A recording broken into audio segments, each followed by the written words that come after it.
The derivatives of the fundamental equation give me the forces that are applied as a consequence of those quantities. And in fact, the second and higher derivatives would give me properties, things like the coefficient of thermal expansion and things of that sort. All of the thermodynamic information I have is contained in the fundamental equation. Usually, entropy is kind of not always the best variable to work with. Entropy is not that easy to measure, not that easy to visualize.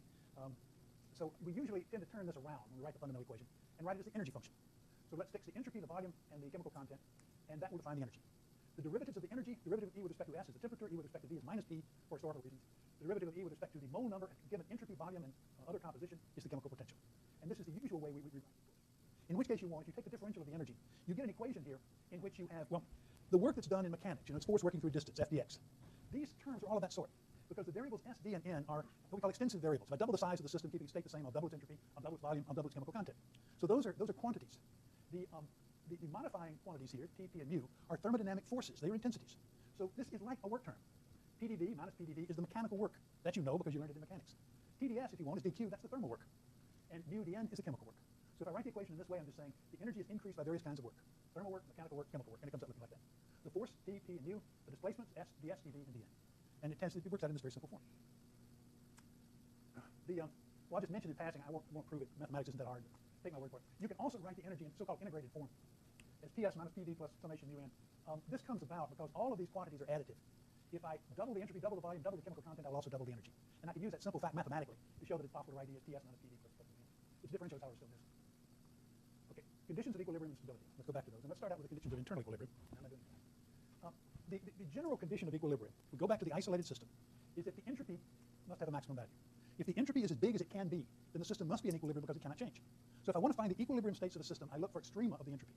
Now, if I just plot the entropy out, let's assume there's a coordinate x here. We consider all the possible ways that we could arrange the atoms inside an isolated system. And for each one of those ways of arranging, we compute the entropy. And we imagine some way of describing them in one parameter for simplicity. And we plot S as a function of x. We might generate a curve that looks something like I've shown here. There are three kinds of equilibrium that are described in this kind of curve. There are equilibria in which x has a local extremum, but that extremum is either a minimum or a saddle point. Those extrema are inherently unstable. If the system is here and I move it off a little bit, the entropy goes up, it'll keep on going up. So these are unstable minimum. There are also situations in the curve where we have maxima in the entropy, but there may be more than one maximum. Now, the highest maximum that can possibly be reached, the one over here, is the stable equilibrium. In that system, the system is not only in equilibrium, but it is in stable equilibrium, because it cannot evolve anymore if it ever gets to that state.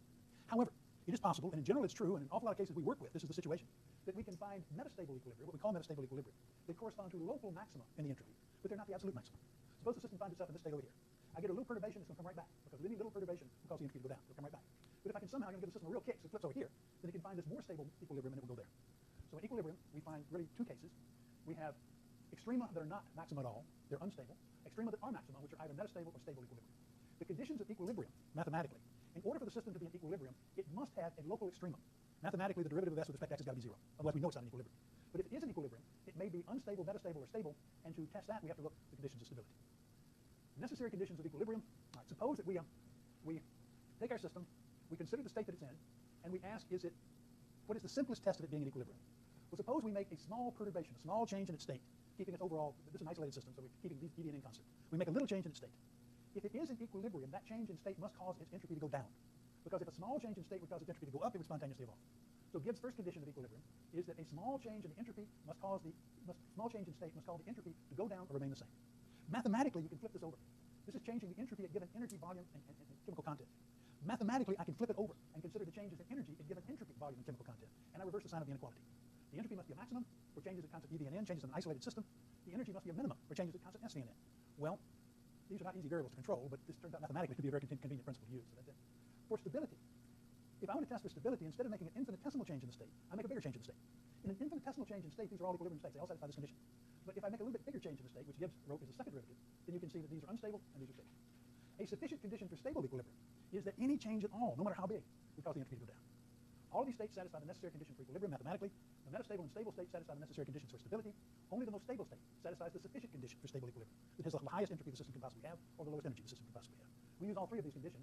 The first because it's mathematically easiest. The other two when we really need to find out whether the equilibrium is stable or not. Okay. So let's first look to the conditions of internal equilibrium. Let's see what conditions must be satisfied for this system to be internally equilibrium from point to point. The first thing we'll look for is the condition of thermal equilibrium.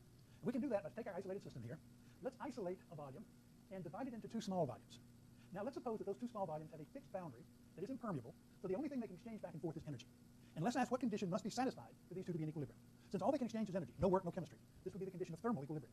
So what do? We require that the change in entropy must be less than or equal to 0 for all possible processes. That's equal to the change in the energy of system 1 divided by its temperature plus the change in the energy of system 2 divided by its temperature. Since energy is conserved, dE2 is just a negative of dE1. So I can write that as dE1 1 over T1 minus 1 over T2. I can always make the change in entropy positive by making dE positive or negative. It can be either, unless these two temperatures are equal. So I've shown you two things here. First of all, the condition of thermal equilibrium. Equilibrium requires that the temperature inside a system be the same everywhere. The temperature of every subvolume must be equal to the temperature of every other subvolume. But I've shown you something else too. I said back when we first said the derivative, use the derivative of entropy with respect to energy to define the temperature, that the temperature we had defined would have the properties we expect the temperature to have. And we expect experimentally that if two objects are in thermal equilibrium, they have the same temperature. Sure enough, we just proved it. If this is the proper definition of the temperature, then the constancy of the temperature is required, and that's the condition of thermal equilibrium. So this is thermal equilibrium. Temperature must be constant. Now suppose that we let the temperature be constant, we let thermal equilibrium be satisfied. We say, what have we got to do for mechanical equilibrium? So now we're going to allow the volume to change. This boundary to be displaced back and forth so that the volume is changed. We have thermal equilibrium, so the temperature is the same. The change in entropy in that case is P1 over T dV1 plus P2 over T dV2. Volume is conserved, dV2 is minus dV1, so I get this result, and that can be made negative by just changing the sign of V1, dV1, unless P1 and P2 are numerically equal. So here's the condition of mechanical equilibrium. Equilibrium under the second law requires that the pressure be the same everywhere. That changes a little bit if I include gravitational fields, but that's beyond this course. Chemical equilibrium. So let's now have these two small volumes in contact. They have the same pressure, they have the same temperature. That's satisfied. Let's now see what condition must be satisfied in order that they not spontaneously change mass. In this case, we use exactly the same principle, but now the only change that's allowed is an exchange of chemistry, material, between system 1 and system 2. That's mu1 over T dN1 minus mu2 over T dN2, or since the conservation of mass, it's d1 over dN1 over T bracket mu2 minus mu1. Once again, I can violate the condition of equilibrium by just setting the sign of dN1, provided that unless mu2 and mu1 are the same. So we get the condition of chemical equilibrium, that the chemical potential of any species must be constant through the system.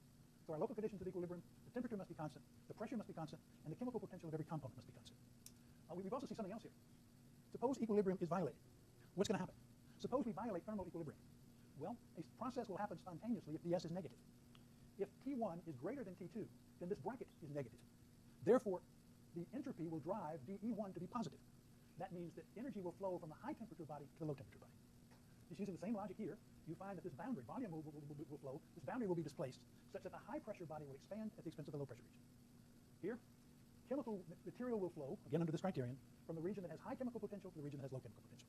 So we not only get the condition of equilibrium, the thermodynamic forces must be the same, but we also know the direction in which the system will evolve if those conditions are violated. Heat will flow, energy will flow from high temperature to low temperature. The high pressure region will deform the low pressure region. And chemical species will flow from a region of high chemical potential to a region of low chemical potential. So we get the conditions of equilibrium internally, and we get the direction of change if those conditions of equilibrium are violated. The next thing would be the conditions of global equilibrium, but I'm going to save those till next time, so we'll stop here for today. And on Friday, we'll talk about the conditions of global equilibrium and how they govern changes in systems.